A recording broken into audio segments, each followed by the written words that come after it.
అన్ఎంప్లాయ్మెంట్తో పాటు under employment ఉంటుంది. Under employment అంటే ఏంటి? తక్కువ జీతానికి పనిచేయడం.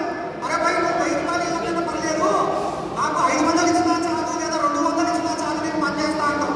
అంటే మన స్థాయి 1000 రూపాయల స్థాయి అయినప్పటికీ కూడా మనము అప్పుడున్న పరిస్థితులు 200కి కూడా చేయాల్సిన పరిస్థితులు ఏర్పడతాయి.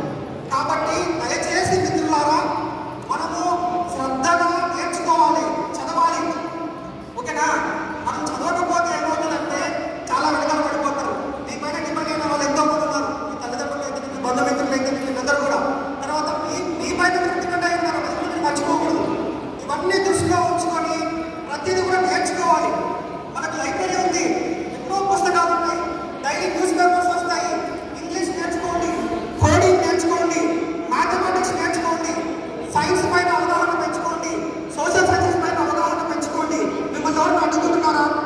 మీకేమైనా ఇబ్బంది ఉందా? చెప్పండి. మనము నేర్చుకొని ఈ టైంలో నేర్చుకోకపోతే ఇంకెప్పుడు నేర్చుకుంటారు? ఓకేనా? చక్కగా నేర్చుకోండి అన్నీ.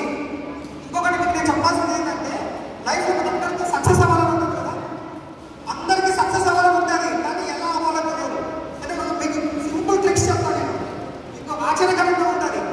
ఆ ట్రిక్స్ ఏంటంటే శ్రద్ధగా వినడం ఒకటి, active listening.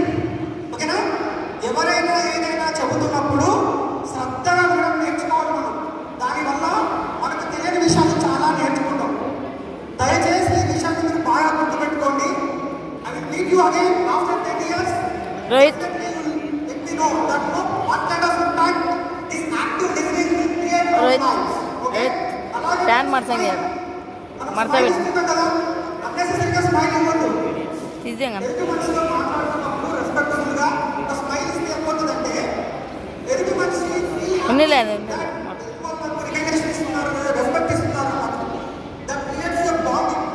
Okay? So these are the minor